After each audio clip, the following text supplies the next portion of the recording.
I welcome you to the church here in Barna, the Church of Mary, Immaculate Queen, as we come and make our way through Holy Week, the Wednesday before the Triduum, the three most precious days when we reflect on the parting of Jesus on Thursday evening, bidding farewell and celebrating Eucharist with his disciples. Then his betrayal, and on the Friday, Good Friday, Ina Kesta, the cruel death that he suffered. And then finally, at Holy Saturday night, Easter Vigil na Cosca, when we celebrate the resurrection of Christ, and Easter Sunday morning, as we're told in the scriptures of the women coming and finding the stone rolled away. I'm delighted once more that Johnny Doohan is here to lead us in a reflection tonight based on the happenings of the Triduum in particular. And as you know, that Johnny's music is very reflective, and he puts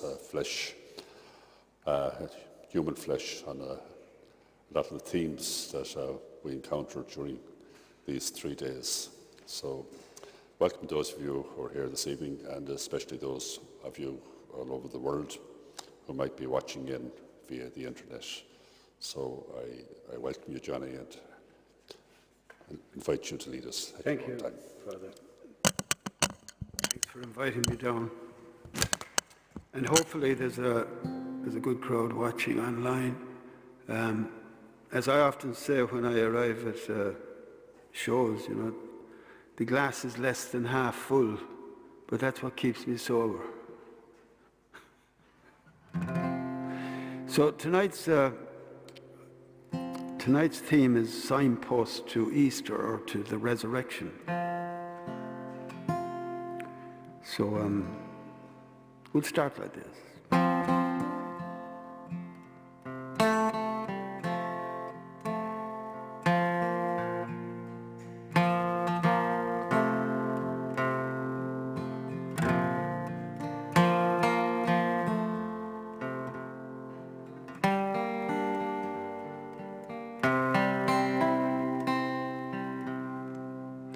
How did the cross, emblem of loss, become such a potent symbol for so many people on earth? And how did it fix this crucifix in the world's imagination as a crank of salvation and rebirth? And how come one so meek now tops that mountain peak? How did this tree come to be such a universal pendant for the dependent who hurt?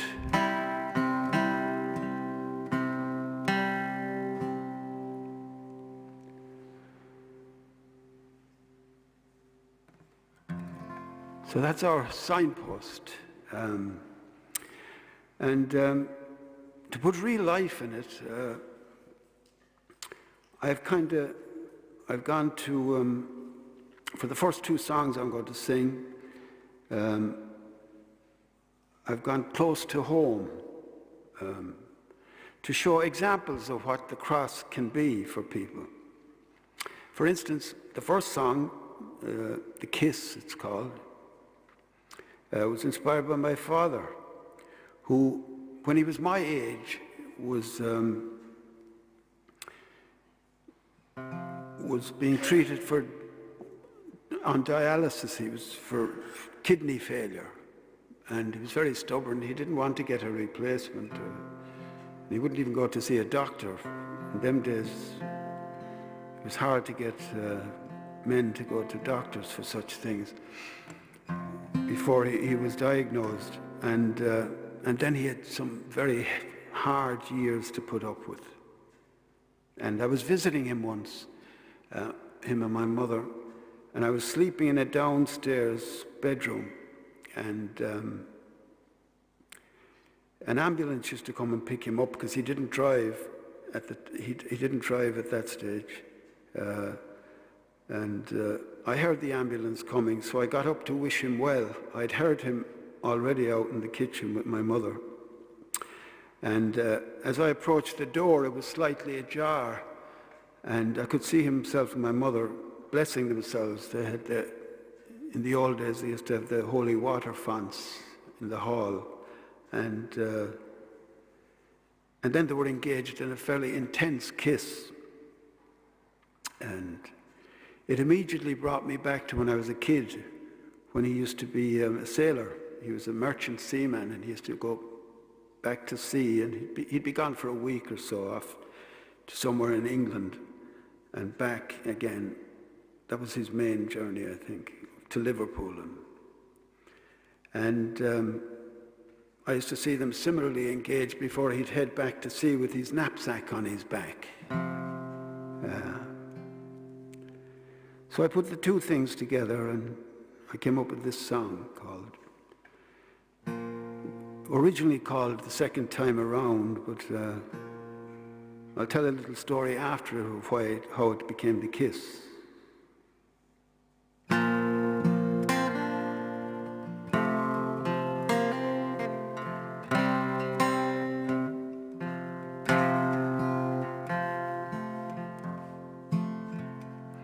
At 7 a.m., he rose from his pillow, touched her shoulder, and said, "It's time." She watched him get dressed, then followed him down to the kitchen in her dressing gown. This kind of procedure, they knew it so well from when he was a sailor returning to sea. The same heavy feeling came back to assail them, though he was now 73. And facing the old fears like they used to do.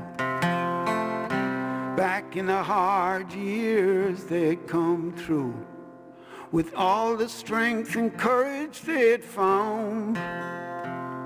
And the same love still with them the second time around.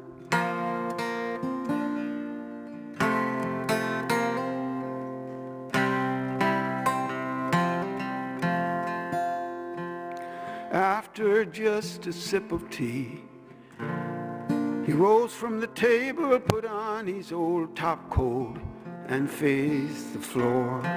She watched him in sympathy over her shoulder as he moved from window to door,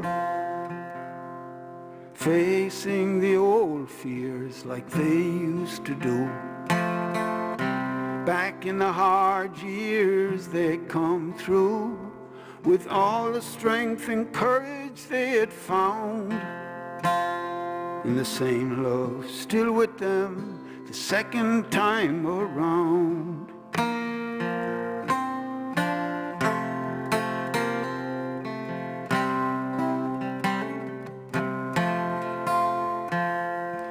And just before 8 o'clock, an ambulance pulled up outside the front door, calling on him. They blessed themselves going out and stopped in the hallway where she kissed him full on the mouth, facing the old fears like they used to do. Back in the hard years they'd come through, with all the strength and courage they'd found in the same love, still with them the second time around.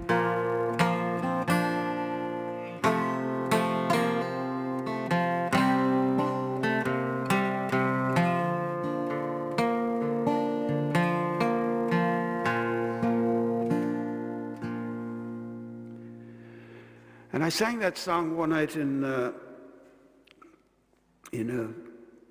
club. It was a community centre down in the south of Ireland.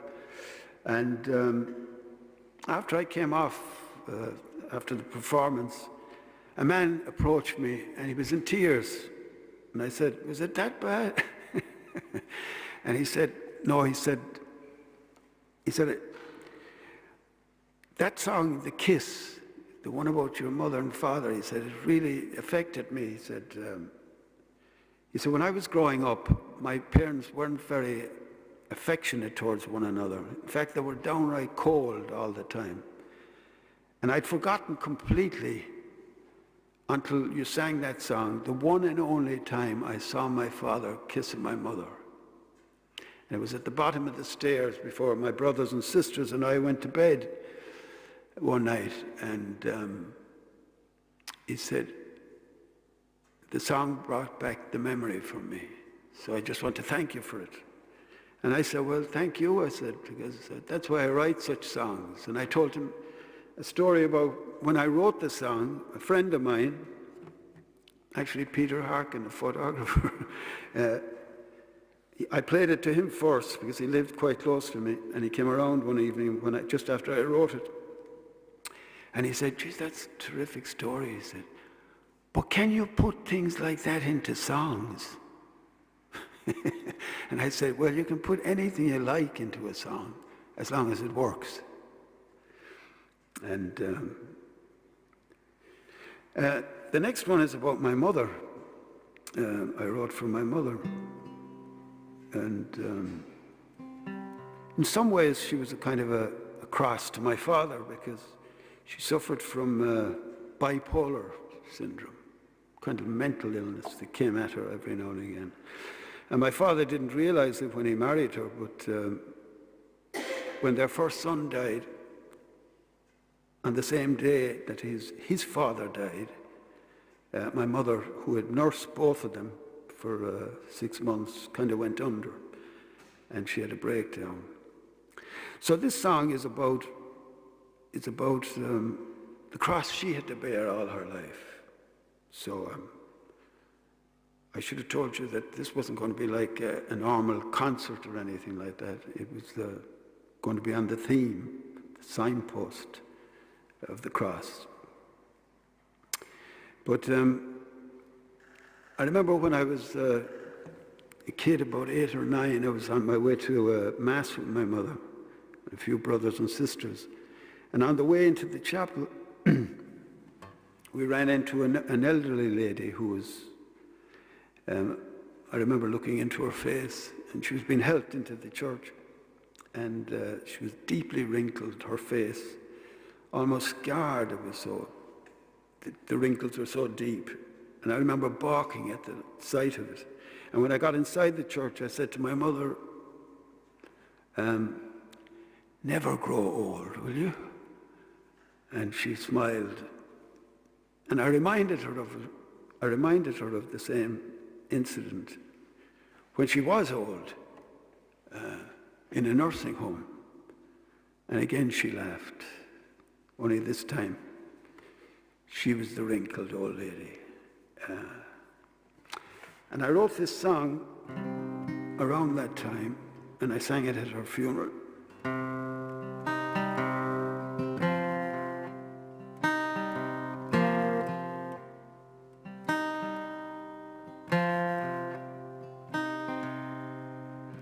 Oh, this world made you sad, took the bright dreams you had and woke you on dark mornings to worries and warning. But I know when you go in the life hereafter, you'll be there without a care, and the angels will fill you with laughter. I know when you die, though we'll sit and cry, you'll be at peace. Your pain will cease, and your spirit will begin to fly when you die.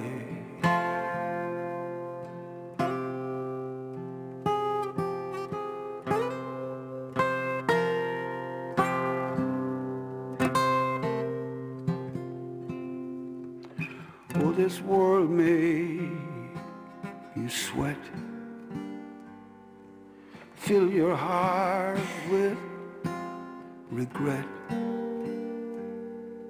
for each pleasure you pay double in tears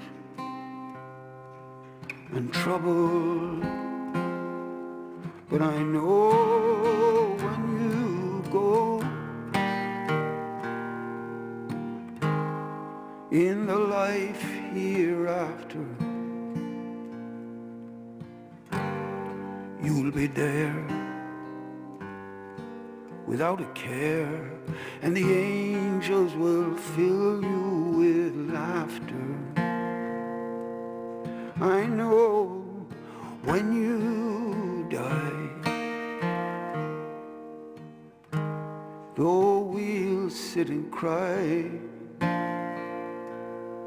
you'll be at peace. Your pain will cease, and your spirit will begin to fly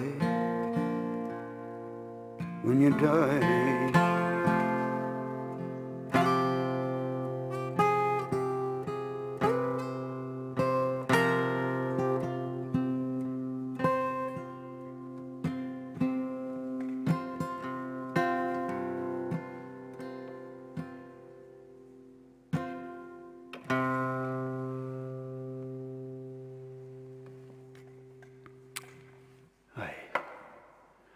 Bob Dylan said once that he'd played to something like, he'd often played, when he started out, to 50 people.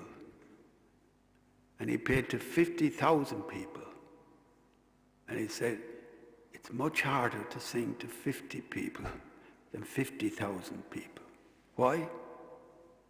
Because the 50, or the small number, are usually very thinking people. Whereas 50,000 or 70,000 usually follow the herd. And an example of that is, that was said at his, at the speech that was given for him at the, when he won the big award for songwriting. I forget who gave the speech, it was some other songwriter.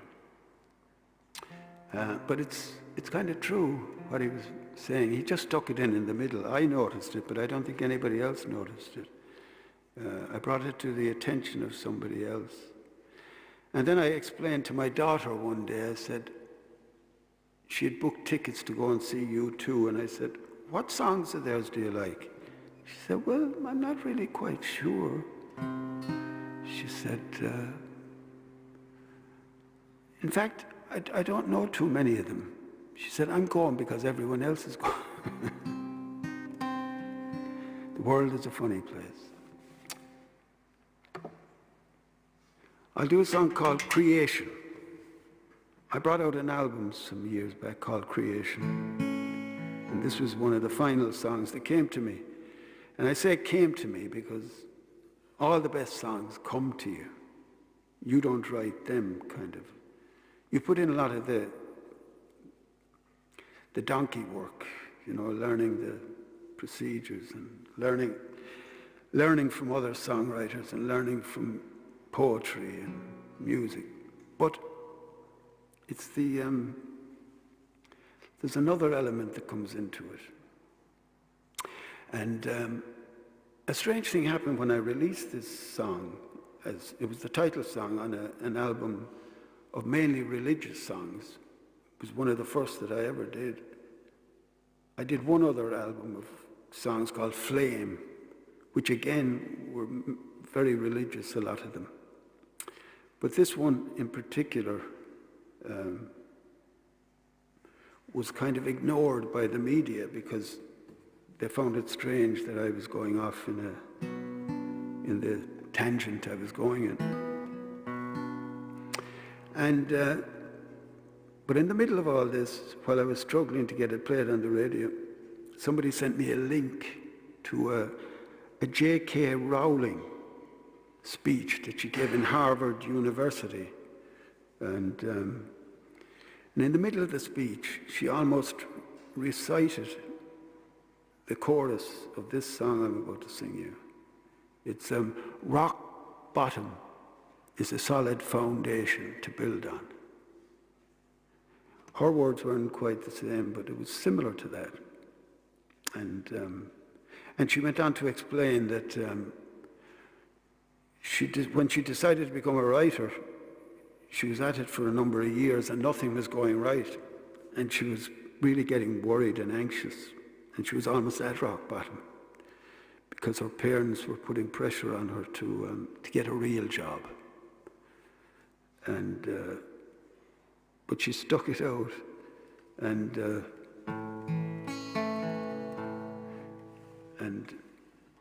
we know the rest of the story for her.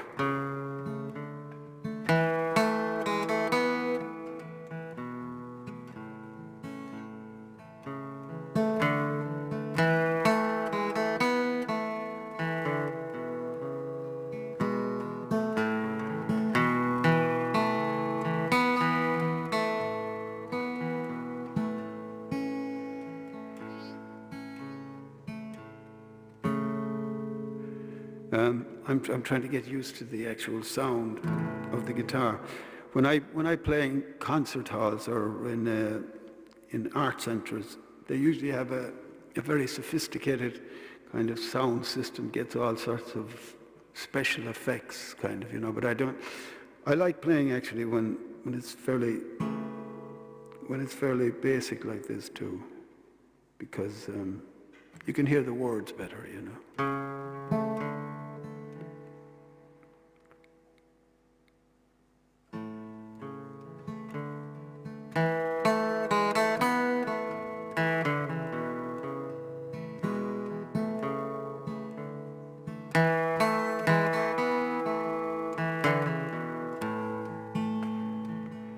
I thought losing was failure. Now I know it's not true. Losing led me to measure the pleasure of you. When I faced the bottom of pure desperation,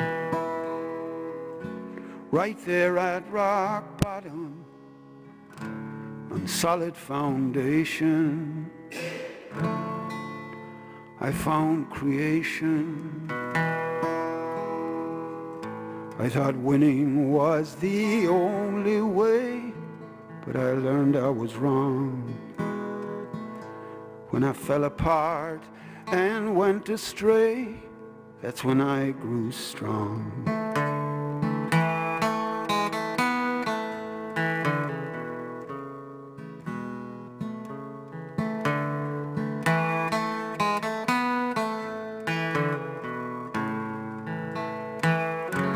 When I reached the bottom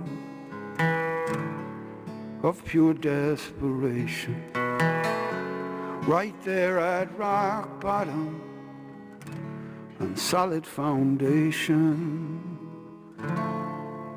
I found creation. I thought losing was failure, but the opposite is true. Losing led me to treasure the measure of you.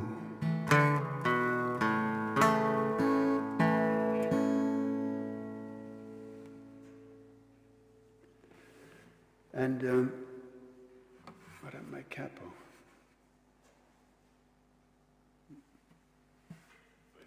Oh, here it is. I'm going blind. I haven't been playing live for a long time because I've been trying to finish a book that I wrote about 12 years ago, I think it was, called To the Light, Johnny Doohan Unsung. To the Light, Johnny Doohan Unsung. And it got a great response when it came out from the Irish Times. They said it was, you wouldn't read a better book all year. I was delighted with that.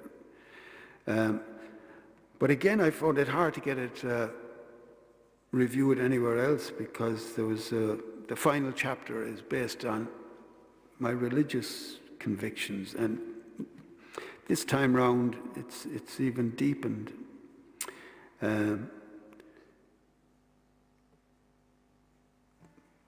This song I'm about to sing you now is related to the creation theme because it's a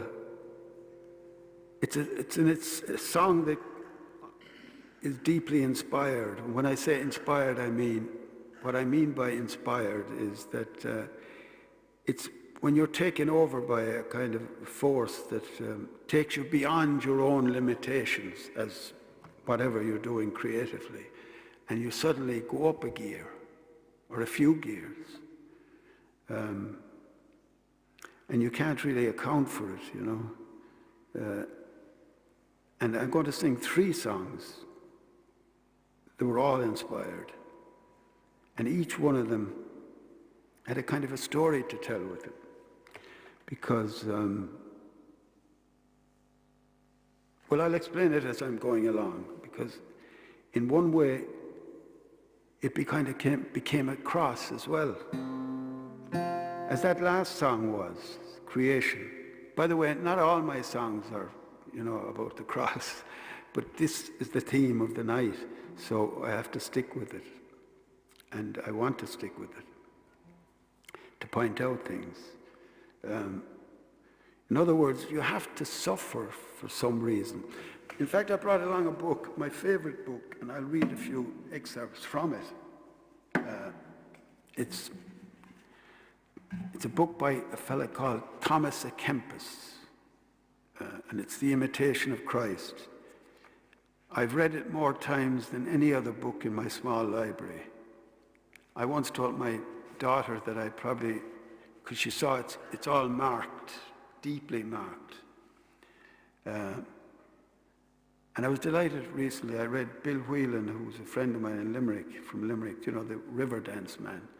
And when I was reading his early chapters about his father, he said this was his favorite book too. It was his bedside book. And it was the bedside book of many, many famous writers down the years. It's a terrific book. And the chapter that I've taken these little snippets from is called On the Royal Road of the Holy Cross.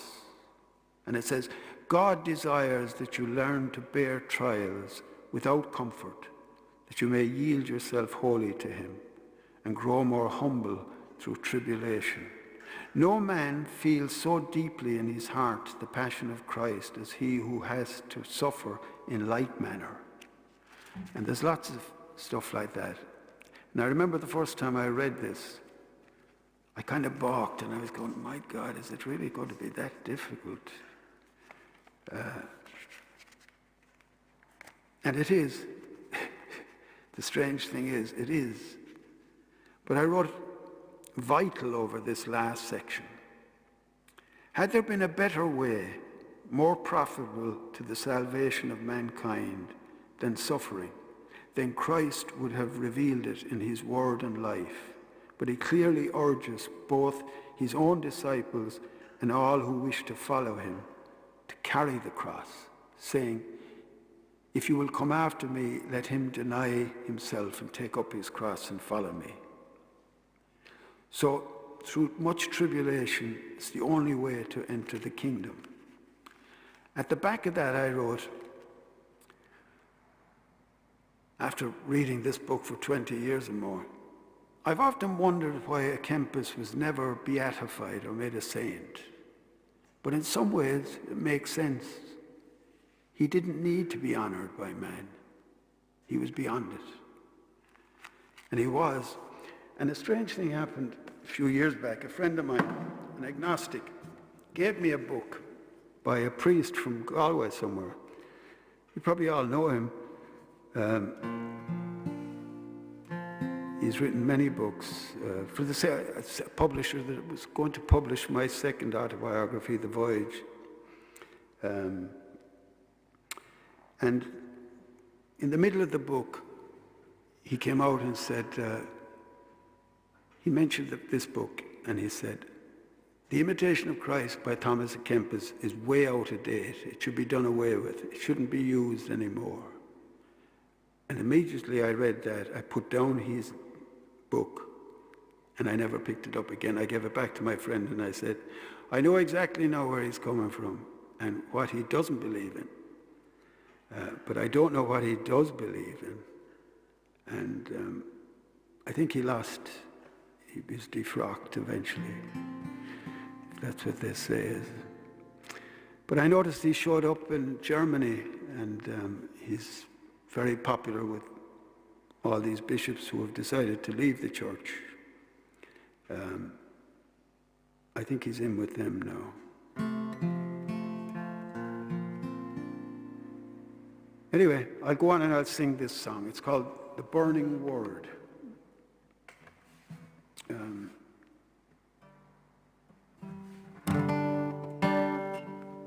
We better tune up now for this one because it's...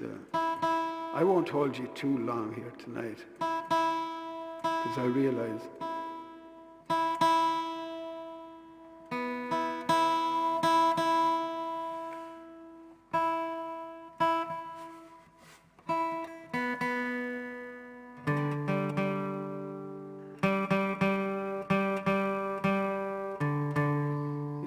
I've often said it's a shame that unlike pianists, pianos very rarely go out of tune. But guitars have a tendency, if it's anyway cold or too warm, they'll go out. Now hopefully that'll stay in. But it makes it easier to sing if it's completely in tune.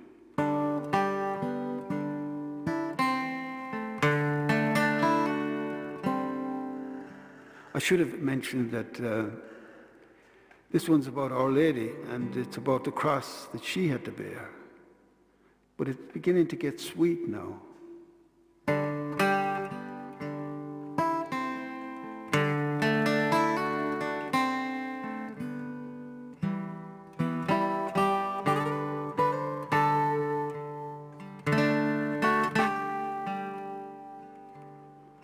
An angel came to you out of the mystic blue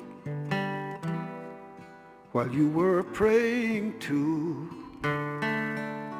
God above, pure as a lily flower,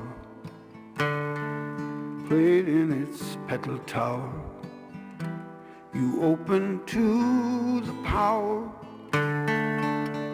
of love. Though pain would ensue from that flame that burned in you, still you embrace the burning word.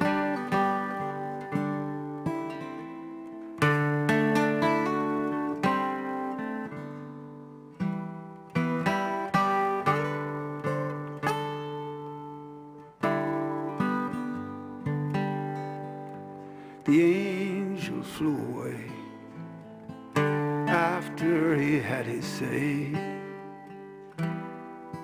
on that most sacred day for love. though pain would ensue from that flame that burned in you, still you embrace the burning word.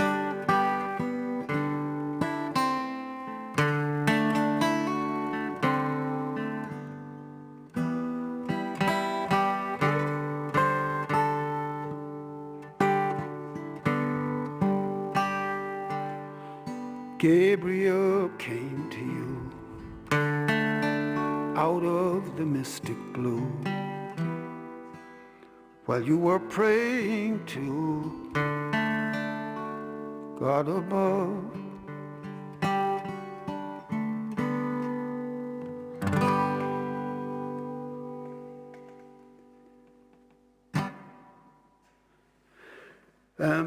The strange thing happened when I released that song. I sent it to all the DJs. It was one of the first really spiritual. It just went a step above what I managed to come up with before that. And I always gauge a song by the amount I want to sing it myself.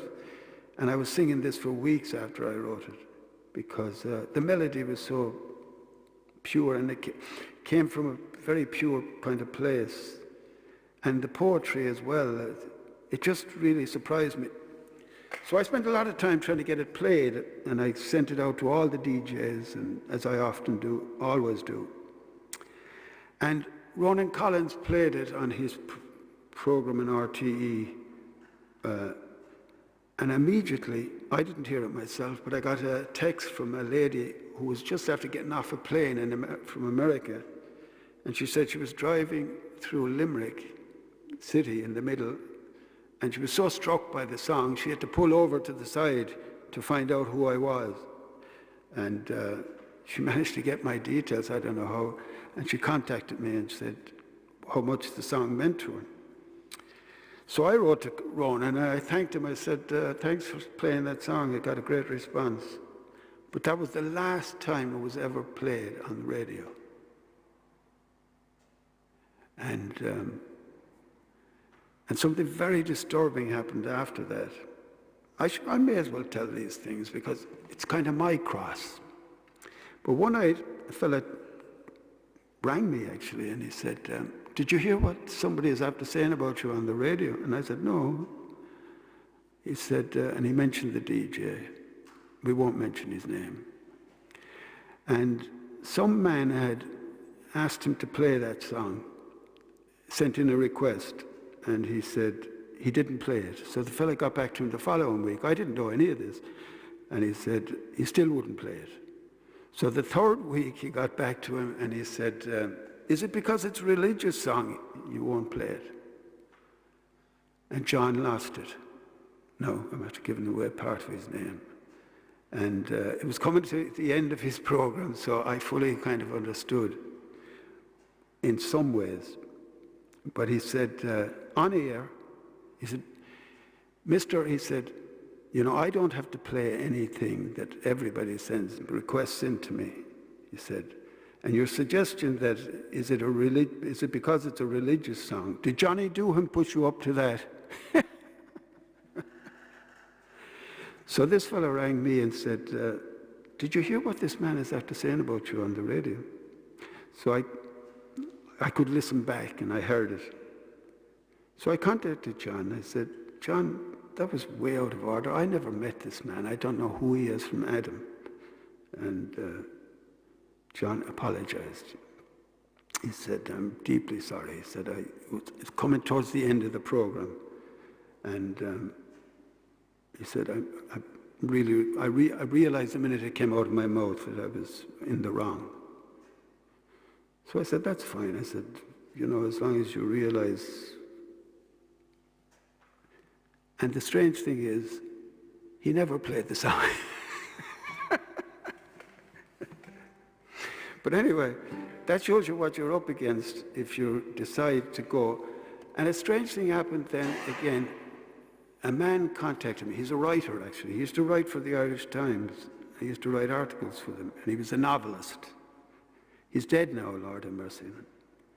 But he rang me one day and he said, do you know, John, he said, why you're not so popular in Ireland. And I said, I keep a low profile, I'm not that pushed. I said, but now that you mention it, I said, a German guy rang me last week and he said, how is it nobody knows about you in Ireland? He said, I'll tell you. He said, because you came out in the Hot Press magazine about 5 or 6 years ago and you said, I'm a practicing Catholic.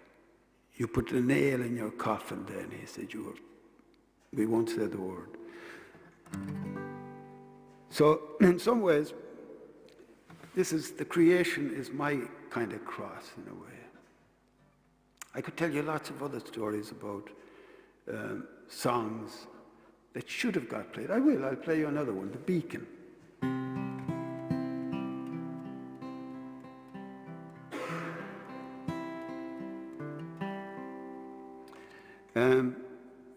The melody for this song came to me when my father was dying. And it's an upbeat song. It's the cross is still in sight, but the actual song is fairly upbeat. And again, when I wrote this song and recorded it with Martin O'Connor and Tony Marr in Limerick studio, I knew it was something very special. I said, it took me way beyond my own musical capabilities at the time. And again, that's what I say is inspired means. That's why a lot of the Bible is inspired writing, because it's inspired. You know, you just can't put your finger on exactly what happens to make things go right. But as I say, the melody came to me while I was sitting by my father in vigil while he was dying, and I knew there was a good song in the melody, by the melody, and it's only 2 chords, strangely enough. But I was sitting on the melody for a long time, and then when my father died, I tried to write a song about the struggle of his life, and I spent 7 weeks on it, and it just wouldn't go. St. Teresa of Avila was a fine writer in her own right, once said, when the spirit isn't right, words clash. And I know exactly what she means.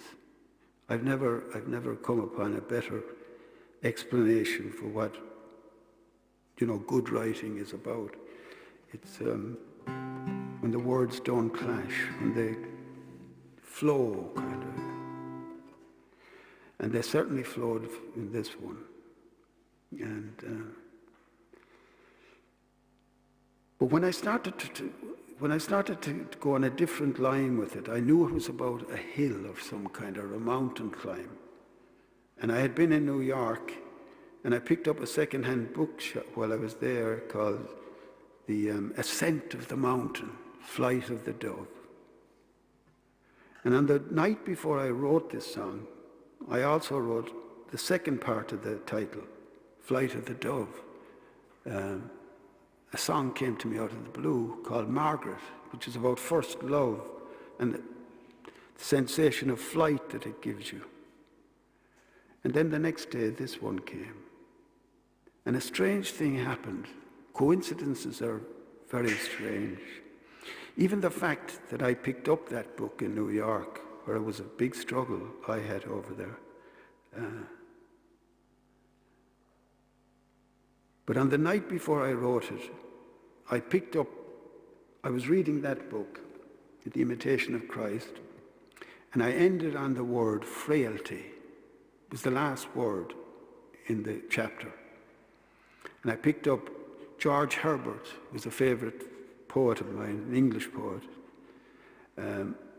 minister, Anglican, great poet, brilliant poet. I once told people that I'd prefer to read him than Shakespeare. And I opened his book at random, and the word frailty was sticking out at me. It was a poem called Frailty, and it's about the frailty of life itself, the things we all hunger for, fame, fortune, and the girl. them three. And he manages to quell them all within his little poem. And the next day I got up and I wrote this song. And again, it's based on a real lived experience. I was out for a family trip out in Connemara. We came to Coilmore Abbey, and the kids pointed up at the statue on the hill behind the abbey. And suddenly I had the makings of a good song, which took years to come to me.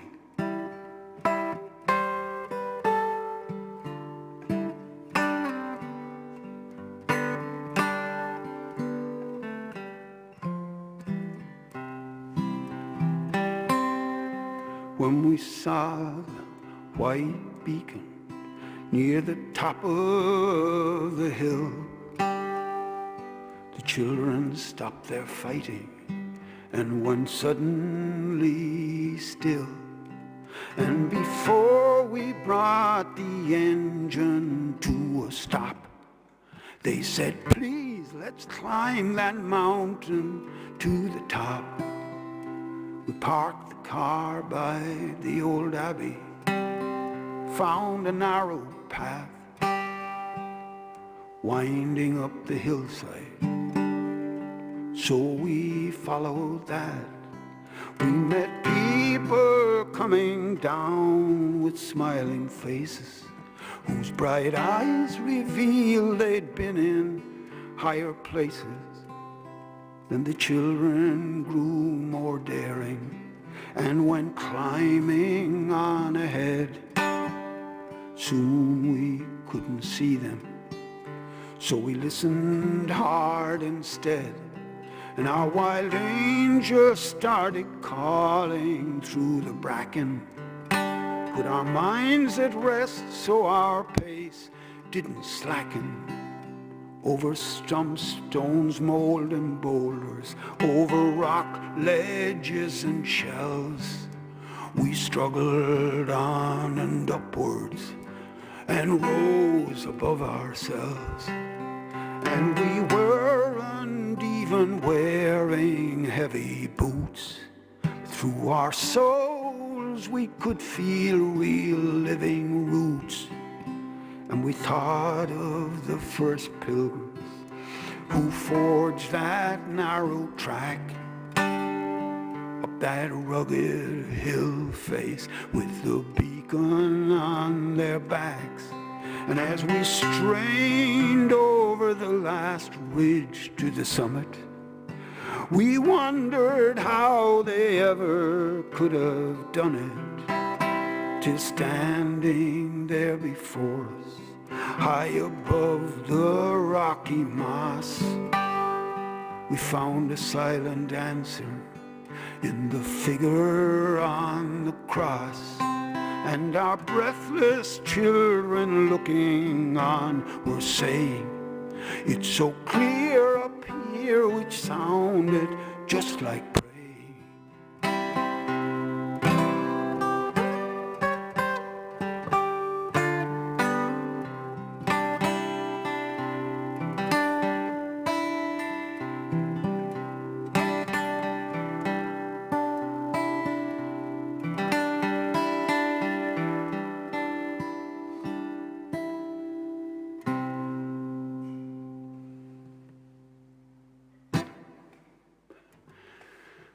Whew, that's a tough one to go up. But Martin O'Connor coming with me is a good. How are we doing on time? I think I'll finish on that one. I had a story to go with that, but it's a bit heavy too. You know, it's in relation to RT again. I may as well tell it. It's a short one, you know. I contacted the head of music in RT and said, I have this great song that I'm after writing. It's, you know, it's upbeat and it's called The Beacon. Would you ever playlist it for me? And he said, send it up and we'll see. So I sent it. He said, oh, yes, grand. He said, yeah, it'll go in the playlist. So I said, I hope you do now, because, I'm going to spend a lot of money making singles, send them out to the record shops and things. And he said, oh, grand, go ahead, fire ahead. And I did. I spent a lot of money that I couldn't afford at the time, and sent out the CDs. And the time came for when it was going to be playlisted, and it didn't appear. And I got back to him again. I said, what's going on? I said, give me a date. I said, I'm hoping to do a tour now to coincide. And he said, we'll put it in next week. Next week came and went, and it still didn't go in. And after the third week, when it didn't go in, I contacted him again, and he said, I listened to it more carefully. He said, it's not kind of in our, we wouldn't be. I said, but you told me. I said, sorry, he said, but that's it. Okay. So I left it at that. So I've had bad blood with a lot of people in the music business since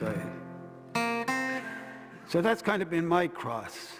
I leave, with probably my most popular song. And again, this had a bad outing with RTE until Christy Moore recorded it. I recorded it and I put it on an album called Family Album. I contacted an agent in Dublin. I said, I'm going out doing a tour now. I said, I'm going to have a new album coming out, and there's some, Mary Black is after recording one of the songs. Dolores Keane recorded another. Christy Moore recorded another. And I'm hoping that they'll playlist my version of, and they said, send it up. And about 3 weeks later, the agent got back to me and he said, sorry, John, he said, someone in RTE told me to tell you to go back singing rock music. You shouldn't be singing this kind of music. I said, what? He said, singing about the family. He said, the family is a dead institution. That's what he said to me. Said, the family is a dead institution, and you should go back singing pop music. He said, anyway, I can't get you any airplay in RTE. And so that's my little cross with this song, The Voyage, which later went on. I think Christy Moore's last count was up to about 5 million or something hits on YouTube, and there's countless other versions. And yet, somebody in that organization had pinpointed the song as being out of date. There's something wrong somewhere.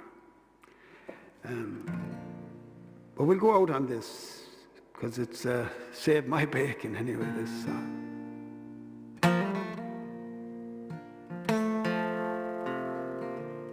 Even Christy went off it. He dropped it. He wouldn't include it in one of his albums. It's between yourselves and myself. We'll get back to him anyway. But I did. I contacted him myself. But he didn't include it in his biggest selling album, which was the live album. And it worked out to my advantage. That's why you should never, ever get bitter about things that don't go right for you. Because in each one of these, my most popular songs or my best songs, it always worked to my advantage. It's a strange thing, isn't it? That even if people go out of their way to do you harm, it can end up doing you a lot of good. So you should never, ever get bitter about stuff. Just go with the flow, I'll say the best story of all, which is a chapter, I made it a chapter in my biography, autobiography, The Voyage. It's called Flame. And that's a long story, but maybe next year, if we're still in the land of the living. So it's been nice singing to the small group and to anybody who's listening outside. And we'll end with this.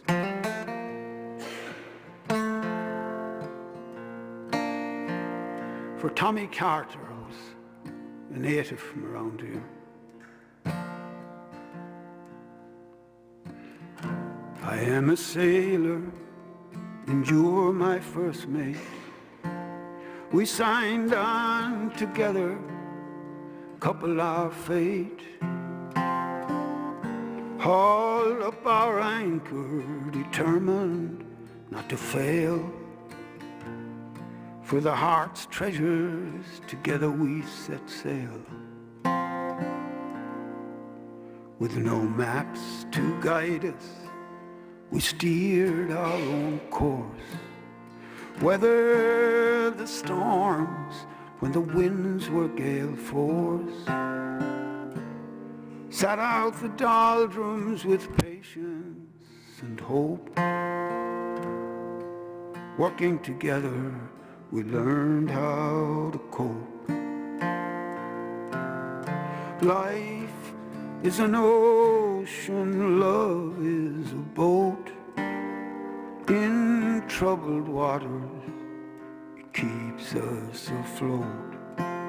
When we started the voyage, there was just me and you.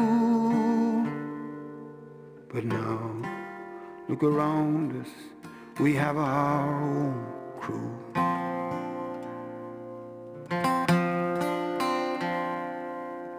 Together, we're in relationship, built with care to last the whole trip. Our true destination's not marked on the chart, but we're navigating for the shores of the heart. Life is an ocean, love is a boat. In troubled water, it keeps us afloat. When we started the voyage, there was just me and you. But now, look around us, we have our own crew.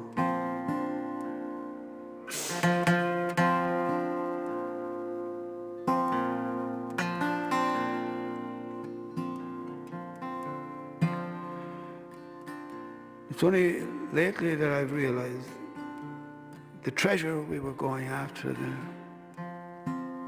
is the hidden treasure. You know, that.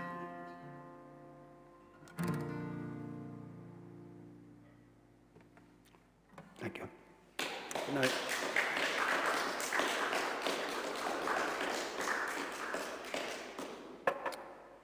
No. Not at all.